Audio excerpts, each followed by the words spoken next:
Mesdames, Messieurs, bonjour. Mon nom est Sylvie Bourque. Je suis la présidente de la Fédération des maisons d'hébergement pour femmes. Je suis aussi directrice d'une maison à Montréal depuis plus de 20 ans. C'est une maison de 15 places qui est une des rares à pouvoir accueillir des femmes en situation de mobilité réduite. Quelques mots sur les femmes que nous accueillons, leur réalité, leurs besoins, la vie qui change et les services qui ne suivent pas. Ces femmes sont de plus en plus jeunes, elles sont de plus en plus vieilles. Elles viennent de 80 pays dans le monde et parlent autant de langues.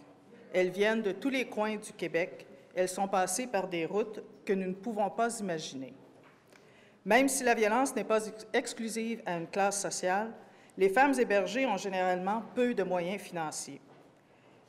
Elles restent, comme leur mère avant elles, plus pauvres toute leur vie. Plusieurs sont à risque ou ont vécu de l'itinérance, souvent cachées, exclues des statistiques car elles ne sont pas visibles dans la rue. La nouvelle génération de femmes violentées fait face à des nouveaux moyens de contrôle. Les réseaux sociaux, les applications de géolocalisation sont des obstacles supplémentaires dans leur vie déjà empreintes de violence. Elles ont fait leur éducation sexuelle sur YouTube où elles ont appris qu'il faut accepter n'importe quelle pratique sexuelle, sans quoi elles ne seront pas aimées en retour. Les femmes qui viennent en maison d'hébergement ont plusieurs points en commun. Elles ont été exploitées, vendues, échangées, dénigrées, contrôlées, harcelées, agressées. Certaines ont été menacées de mort. Toutes ont été violentées. Leur situation est devenue si complexe que les séjours en maison s'allongent, ce qui nous amène à refuser plusieurs autres femmes qui auraient besoin de nos services. La grande majorité de ces femmes se considèrent entièrement responsables des violences qu'elles subissent. Elles en viennent à croire qu'elles sont responsables de leur situation, qu'elles ont fait toujours les mauvais choix. Les maisons sont là pour déconstruire et les aider à se libérer.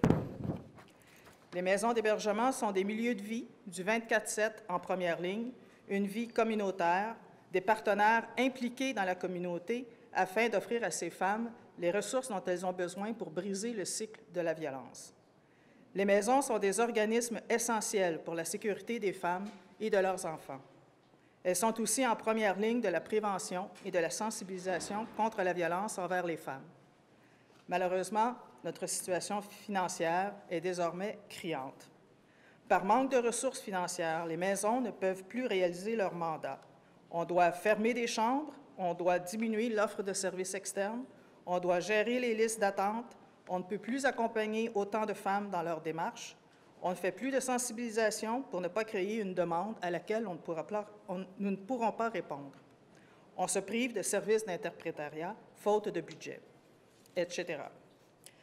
Ça veut dire aussi un personnel épuisé, des intervenantes qui se brûlent, des départs nombreux, des équipes incomplètes. Tout cela, associé à des conditions de travail souvent minimalistes, pour le dire poliment, amène un roulement élevé dans le personnel et des difficultés à recruter. Les maisons ne peuvent se rendre accessibles aux femmes aînées ou à mobilité réduite parce qu'elles n'ont pas les moyens de faire les aménagements ou les réparations nécessaires. Ça veut dire des maisons qui doivent faire des choix déchirants au quotidien. Chaque demande d'hébergement refusée par manque de place nous confronte à l'impuissance. Où ira-t-elle? Sera-t-elle en sécurité? Quand rappellera-t-elle? Quand pourrons-nous l'aider? Nous appelons le Premier ministre et son gouvernement à investir réellement dans la consolidation et le développement du réseau des maisons d'hébergement pour femmes en nous donnant les moyens de répondre à la hauteur des besoins de ces femmes et de leurs enfants. Merci. Alors, Mesdames, Messieurs, bonjour. À titre de directrice générale de la Fédération des maisons d'hébergement pour femmes et des 35 maisons d'hébergement situées partout à travers la province qu'elle représente et qui sont ici derrière moi aujourd'hui, je vous remercie de votre présence et de votre intérêt. Je tiens également à remercier, au nom des milliers de femmes et d'enfants qui frappent quotidiennement nos portes, les députés qui sont avec nous dans cette démarche transpartisane. Il est impératif de combattre la pandémie de la violence envers les femmes. Au Canada, c'est une femme est tuée par son conjoint ou son ex-conjoint tous les 2 jours. Messieurs, mesdames, je salue votre engagement et je vous remercie de mener ce combat solidaire contre la violence et pour l'égalité pour toutes les femmes. La Fédération souligne tristement son 32e anniversaire. 32 ans à lutter contre les violences et les discriminations envers les femmes, 32 ans à se battre pour l'égalité réelle, 32 ans et pourtant. En 2018-2019, ce sont 2936 femmes et 1615 enfants qui ont été hébergés dans les maisons membres de la Fédération. De plus, chaque année, les maisons membres soutiennent près de 5 000 femmes et enfants en service externe, répondent à plus de 50 000 appels d'urgence et offrent plus de 175 000 suivis individuels. Les motifs de demande de service sont divers et variés.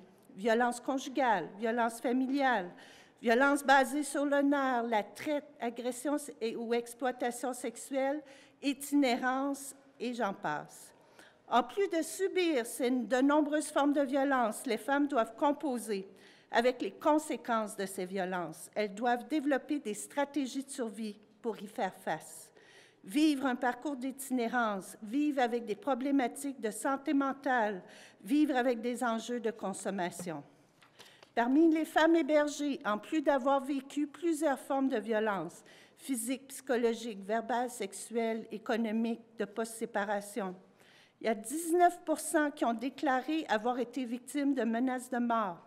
4 % ont survécu à une tentative de meurtre. 10 % ont été victimes de séquestration. 19 %, une femme sur 5, déclare avoir été victime de menaces autres. Ça veut dire de tuer les enfants, de récupérer la garde, de tuer l'animal de compagnie, de s'en prendre aux membres de la famille. Seulement 19 % des femmes ont porté plainte à la police par crainte, notamment des représailles citées ci-dessus. Porter plainte et se lancer dans un processus judiciaire, quel qu'il soit, reste un parcours semé d'embûches pour les femmes violentées. Faire reconnaître les violences vécues par les institutions reste encore un parcours semé d'embûches. Et comment? L'aide sociale, l'IVAC, l'aide juridique, les services d'interprétariat, le processus migratoire, le traitement réservé à l'immigration, le parcours dans le système de justice, l'accès à un logement social ou HLM. Les délais sont tellement longs et les contraintes tellement élevées que les femmes sont revictimisées plusieurs fois lorsqu'elles essaient de s'en sortir. Comment se fait-il que la majorité des femmes hébergées pour un motif d'itinérance aient aussi été victimes de violences sexuelles et d'inceste? La situation est également critique pour nos enfants. 80 % des enfants hébergés et 94 des enfants suivis par nos services externes ont été exposés à la violence conjugale, dont une forte proportion a subi de la violence verbale et psychologique, mais aussi de la violence physique. De plus, 30 % des enfants hébergés et en suivi externe ont un dossier à la protection de la jeunesse. Cependant, avec un taux d'occupation qui avoisine ou dépasse les 100 %, les maisons ont refusé en 2018-2019 14 997 demandes d'hébergement, faute de places disponibles au moment de l'appel. Les ressources manquent toujours cruellement à travers la province. Pour les maisons d'hébergement, la question de vie ou de mort est souvent trop réelle. L'égalité de droit, certes, l'égalité de fait, pas encore, tant qu'il y aura des violences envers les femmes. Il reste donc beaucoup à faire et nos maisons sont les gardiennes des droits des femmes et ceux de leurs enfants. Ces droits sont pourtant enchâssés dans nos chartes québécoises et canadiennes, entre autres le droit à la vie et à la sécurité. Pour ce faire, les maisons d'hébergement doivent disposer des moyens suffisants afin de réaliser correctement leur mandat. Nous étions ici en point de presse à l'Assemblée nationale il y a 2 ans pour demander des moyens pour les maisons et un plan d'action. Nous étions réunis en forum l'année dernière et nous lancions un appel au gouvernement caquiste tout juste arrivé en poste pour des moyens substantiels pour les maisons. Nous sommes encore ici, 32 ans plus tard, c'est ce long, pour lancer un appel clair au gouvernement. De Montréal au Québec, de Chibougamau à Gaspé, de Sherbrooke à Gatineau, les maisons souffrent et ne peuvent plus réaliser leur mandat. Les maisons débordent et ne peuvent plus répondre à la demande. Il est donc urgent de consolider le réseau des maisons d'hébergement en augmentant substantiellement le financement. Il est tout aussi impératif d'ouvrir plusieurs centaines de places d'hébergement pour femmes au Québec. Par respect pour toutes les femmes et leurs enfants qui sont morts, par respect pour toutes les femmes et les enfants qui trouvent refuge dans nos maisons, par respect pour toutes les femmes et leurs enfants à qui on ne peut offrir ni service ni hébergement, par respect pour toutes celles qui vivent en situation précaire, par respect pour toutes celles qui vivent de multiples formes de violence et leurs conséquences. Nous attendons toujours des réponses du gouvernement. Vous l'avez compris, les besoins sont énormes, les attentes sont grandes. La Fédération et ses maisons membres répètent qu'elles souhaitent être des alliés. Alors, merci d'entendre notre voix qui porte des milliers de voix silencieuses.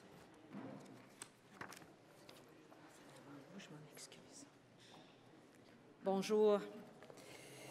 32 ans de vie et accompagnée d'une trentaine de femmes qui sont directrices de maison, qui, au quotidien, comme le disait si bien Madame, au quotidien, défendent le droit de ces femmes. En ce moment, je le dis avec un peu de candeur, mais en ce moment, les étoiles sont enlignées.